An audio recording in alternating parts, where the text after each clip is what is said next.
I was just speaking the truth. Nothing more, nothing less. But the way the entire class, including Ms. Thompson, stared at me that day made it feel like I had just told the most outlandish lie in the world. They didn't believe me. No one did. And worse, they laughed. The laughter began as a small giggle, then grew louder and louder, spreading like wildfire across the room. Every sneer, every whisper felt like a sharp knife digging into the fragile pride I was trying so hard to hold on to. "Where did your parents say they work again, Rachel?" Tina raised her eyebrows, her voice dripping with mockery, as if she already knew how this was going to go. I didn't even get a chance to reply before Ms. Thompson interrupted with a snide tone. "Rachel, this is a classroom, not a fantasy land," Ms. Thompson said with a sarcastic smile. "Maybe you should focus on something a bit more realistic." The entire class burst into laughter, and my heart sank. I wished for nothing more than to disappear, to vanish from their mocking eyes. But I couldn't.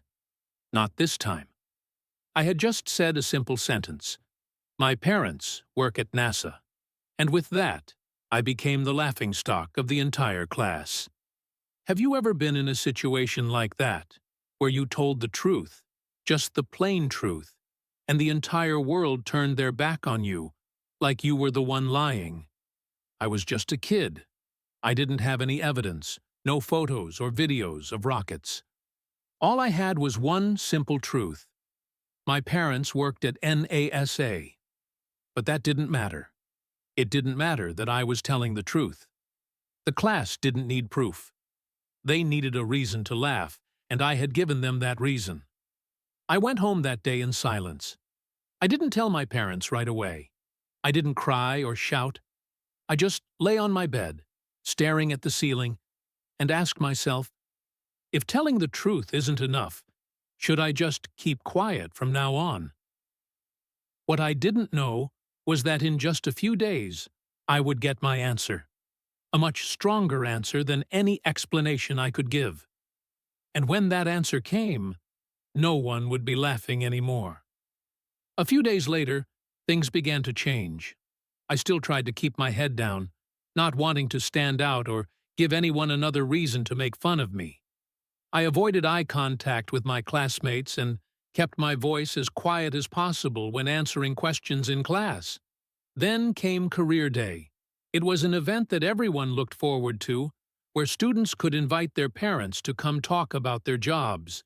It was supposed to be an exciting day, a chance to celebrate what our families did for a living. I had planned to sign up, but after what happened, I didn't want to. I didn't want my parents to be ridiculed like I was. They didn't deserve that, so I quietly crossed my name off the list, hoping no one would notice. The day of the event arrived, and the classroom felt like a different world. Tina was dressed in her new outfit, talking nonstop about how her mom managed the most luxurious spa in town. Other kids proudly displayed pictures of their parents, each one more impressive than the last. I sat in my seat, staring down at my notebook, pretending to take notes. But in reality, I wasn't reading a single word. My mind kept going back to that moment when I spoke the truth, and was laughed at. I wished for the day to end, so I could go home and forget about it all. Then, as if the universe had decided to throw in a twist, the door to the classroom swung open. Everyone turned to look, and I froze.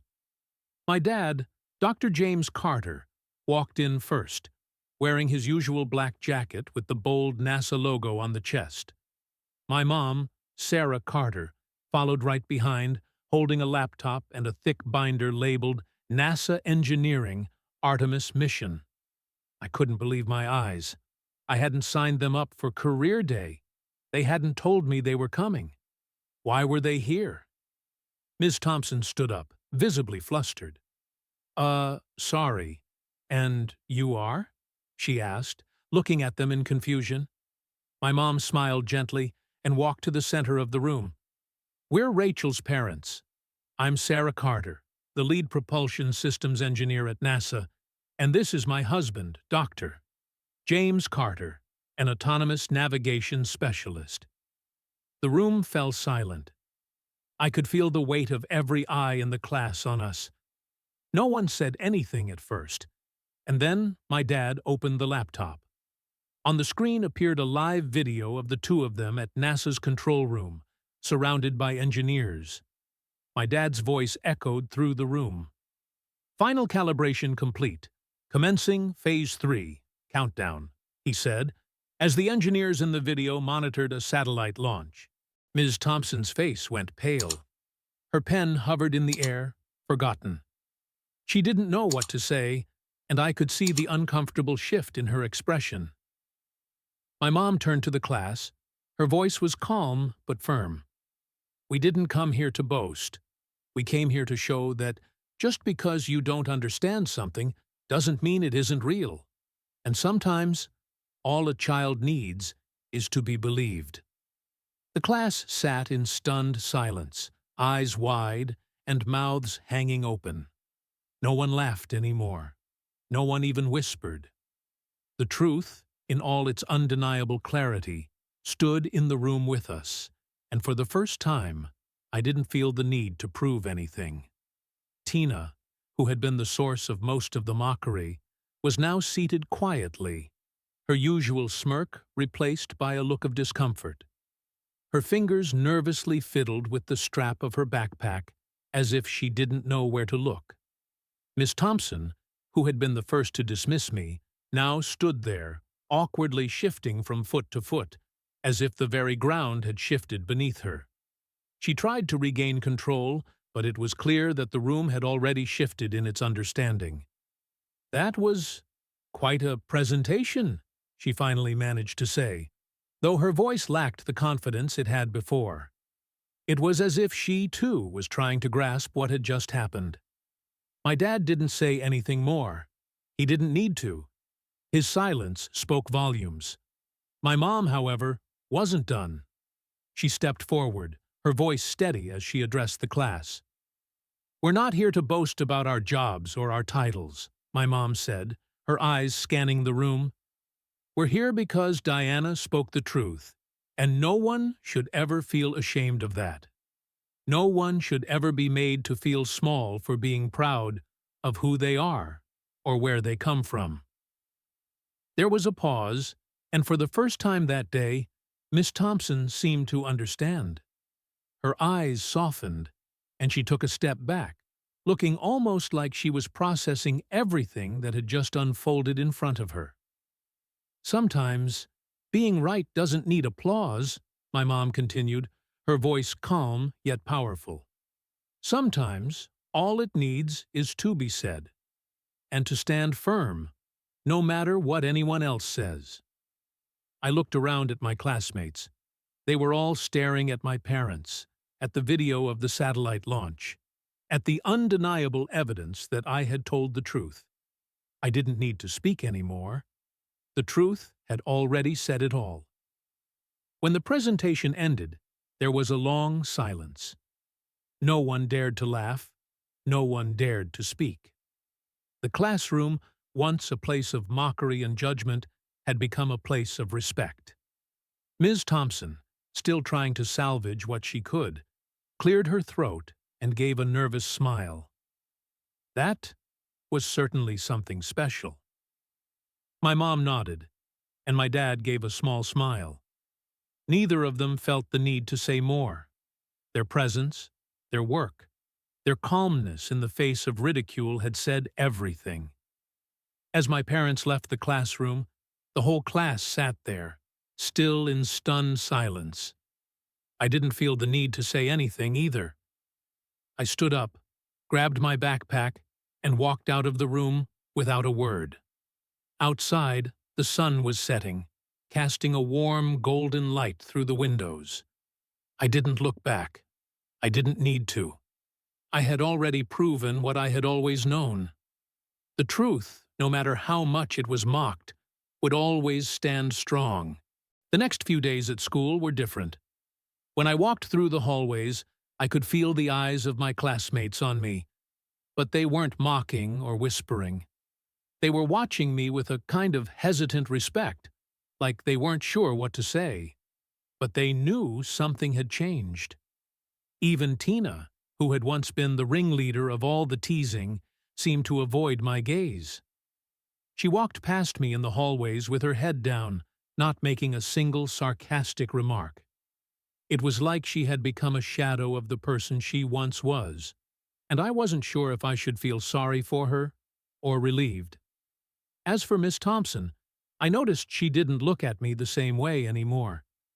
In the past, she would give me those little sideways glances, like she was waiting for me to say something wrong. But now, when our eyes met, it was different. She would just nod, a small, quiet acknowledgement that I had earned. The rest of the week passed quietly. Tina's stories about her mom running a luxury spa no longer had the same power. The other students, who had once laughed at me for talking about NASA, now seemed to have a deeper understanding of the world around them. Maybe they had started asking questions, maybe they hadn't. But I knew they weren't the same as before. Friday arrived, and it was time for the final part of the Career Day presentations. Students had been asked to prepare a poster or a project about their parents' job, and I had silently crossed my name off the sign-up sheet. I didn't want to make anyone uncomfortable. The classroom buzzed with excitement as students lined up to present.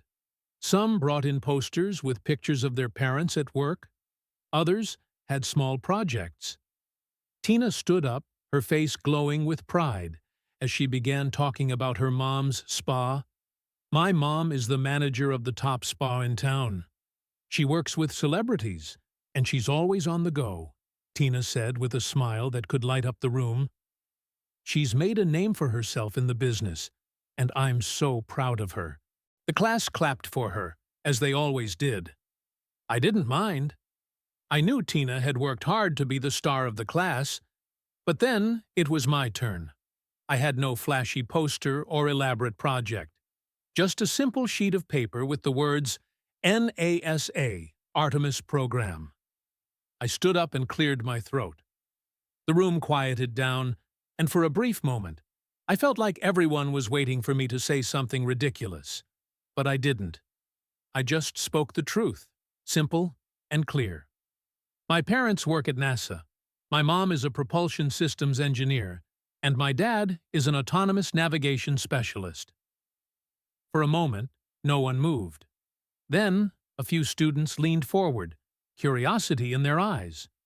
Miss Thompson didn't say anything, but her eyes followed me carefully. "You don't need a poster or a fancy project to tell the truth," I said. "You just need to speak it." With that, I sat down, feeling a weight lift from my shoulders. The room was silent, but it wasn't uncomfortable. It was the kind of silence that comes when something important has been said, something that couldn't be taken back. I didn't need to say anything more. The truth was standing there, solid as a rock. And for the first time in a long while, I felt at peace. After I sat down, the silence in the room stretched on.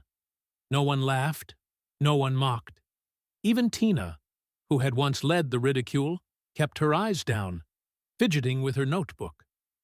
For a moment, I wondered if I had made a mistake by speaking up, but deep down, I knew I hadn't.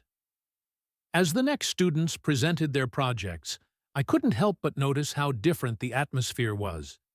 The energy that once felt sharp and mocking now seemed subdued, like everyone had been made aware of something bigger than themselves.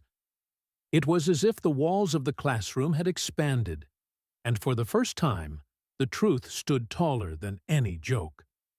After the last presentation, Miss Thompson cleared her throat.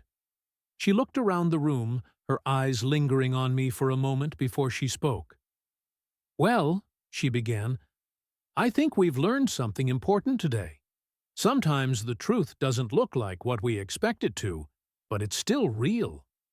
It wasn't much, but it was a start. A small acknowledgement, a crack in the facade she had put up to protect her own pride. It wasn't an apology, not really, but I wasn't looking for one anymore. I didn't need anyone to validate my truth. That afternoon, when the bell rang and school was finally over, I walked out of the classroom with my head held high. I wasn't expecting a round of applause or a crowd of people praising me, but as I passed by the hallway, I saw something I hadn't expected. A few of the kids who used to laugh at me now gave me a small nod. It wasn't much, but it was enough. As I stepped outside, the sun was just beginning to set, casting long shadows on the ground. The sky was painted with hues of pink and orange, a perfect reflection of how I felt inside. I wasn't just a kid who believed in something. I was a kid who had learned that standing up for what's right, even when others laugh, is never a mistake. And that truth? It would always be my strength. The next week, when career day arrived, I was ready. I didn't need to say anything more. I didn't need to prove anything to anyone. My truth had already spoken for itself. Tina gave her presentation first, talking again about her mom's spa. But this time, something was different. The audience didn't seem as impressed, and her voice faltered a little. I didn't mock her, but I couldn't help but feel a small sense of quiet satisfaction. When it was my turn, I didn't stand up with a grand speech. I just said, "My parents work at NASA. They help create the future, and I'm proud of them every single day." The room was quiet again. But this time, it wasn't a silence of mockery or disbelief. It was the kind of silence that only comes when people begin to understand something deeper. Something that can't be ignored anymore. I didn't need anyone to tell me I was right. I already knew. A few days later, something unexpected happened. Miss Thompson called me into her office after school. My heart skipped a beat. I wasn't sure what to expect.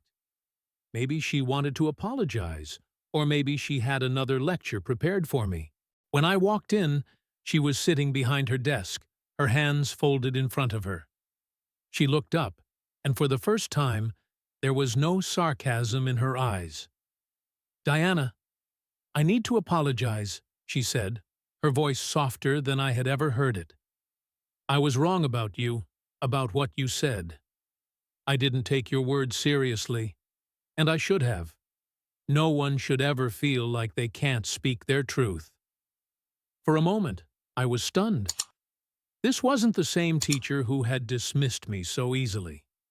It wasn't an easy apology, and I could tell it wasn't easy for her to admit she was wrong. But it was real. I didn't expect this," I said quietly, looking at the floor. I didn't know what else to say. It wasn't often that someone like her would admit they were wrong, especially in front of a student. She smiled, the first genuine smile I had seen from her. "I guess we both learned something important, didn't we?" she said softly. "I've learned that truth doesn't always look the way I expect it to, and I've learned to listen better." I nodded, not sure how to respond. Part of me still wanted to hear her apologize for what she did, but a bigger part of me just wanted to leave it behind. It wasn't about the apology anymore. It was about moving forward. As I walked out of the office, I felt lighter. There was no need for a big confrontation or more words. Sometimes just being true to yourself was enough. And today, I had been true to myself. The next day, I walked into class with a sense of calm I hadn't felt before.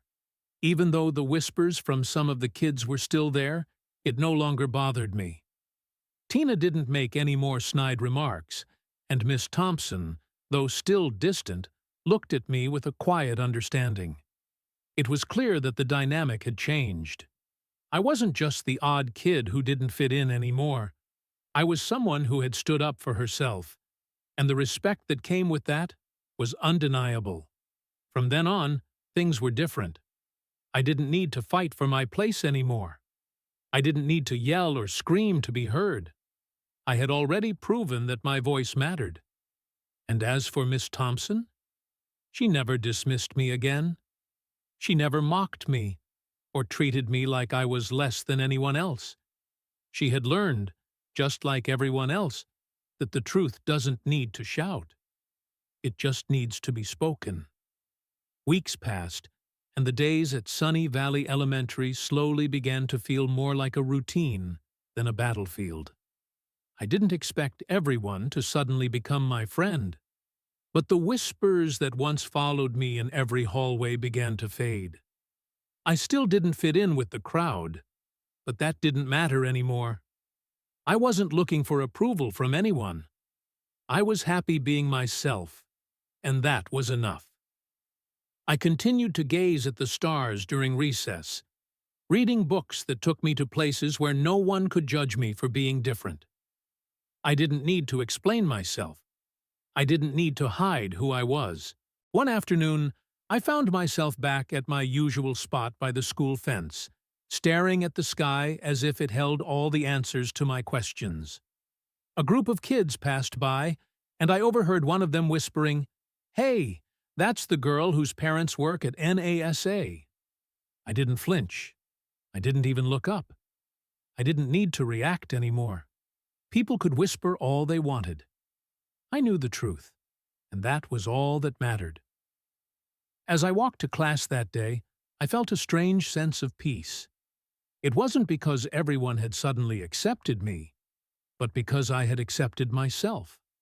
I didn't need anyone else to validate my worth. And then Tina approached me. I could tell she was hesitating, unsure of how to act around me. She had always been the queen of the class, the one who knew how to make everyone laugh, the one who never seemed to care about anything serious. She stopped in front of me, and for a moment, we just stood there. I wasn't sure what she was going to say, but then she looked me in the eye and spoke quietly. "I'm sorry," Tina said, "for what happened, and for laughing at you. I get it now. You weren't making it up. Your parents really do work at NASA." I was surprised, but I didn't show it. I just nodded. I didn't need a grand apology. I didn't need her to explain. I only needed the truth to be respected. And it had been. "Thanks," I said, offering a small smile. "It's okay. I know you didn't mean any harm." Tina looked relieved, and then, without another word, she turned and walked away. As I watched her go, I felt something shift inside me. It wasn't about her apology. It was about the moment when she realized that truth and sincerity mattered more than being popular or fitting in. For the first time, I didn't feel alone in my truth. For the first time, I realized that being proud of who I was didn't require the approval of anyone else. It only required me to stand firm, like the rockets my parents helped launch into space. And as I walked home that day, under the vast sky that always made me feel small, I knew one thing for sure. The truth doesn't need anyone to shout it. It only needs to be said, and the world will listen.